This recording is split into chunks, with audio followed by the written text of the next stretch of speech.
আমার সংসার ভেঙে তুমি যে নিজের সংসার বানাইছো, আমি ওই ওই মেয়েটাকে বলবো যে আমার সংসারটা ভেঙে তুমি যে নিজের সংসার বানাইছো, তোমার কি মনে হয় তুমি সুখী হতে পারবা? তুমি চিনো মামুনকে? মামুনকে আমি 4টা বছর ধরে ওকে ওর পরিবারকে বড় করছি। আমি জানি ও কি পরিমাণ অর্থ লোভী, কি পরিমাণ নারী লিপসু। আমাকে কান্দায়, আমার চোখের পানিতে তোমাদের সংসার কতটা ভালো যাবে।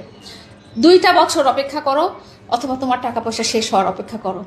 ও আমার সাথে এরকম করেছে, এর আগেও অনেক মানুষের সাথে এরকম করেছে, যখন সবাই বলছে যে না মামুন তোমার সাথে 2 বছর পরে চলে যাবে, মামুন তোমার টাকা পয়সা শেষ হয়ে গেলে চলে যাবে।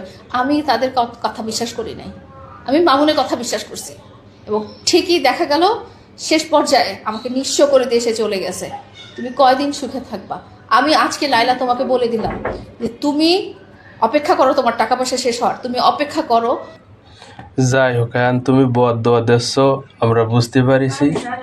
এখন কি তোমার পুটকি গরম হচ্ছে? তাহলে আমার কাছে একটা বুদ্ধি আছে। তুমি ফ্রিজের 1 বোতল ঠান্ডা পানি নিয়ে আসবা, নিয়ে এসে পাঁচার তলে রাখবা। রাখলে তোমার পুটকি ঠান্ডা হয়ে যাবে না, বুঝেছ? এর চেয়ে ভালো বুদ্ধি আর আমার কাছে নেই।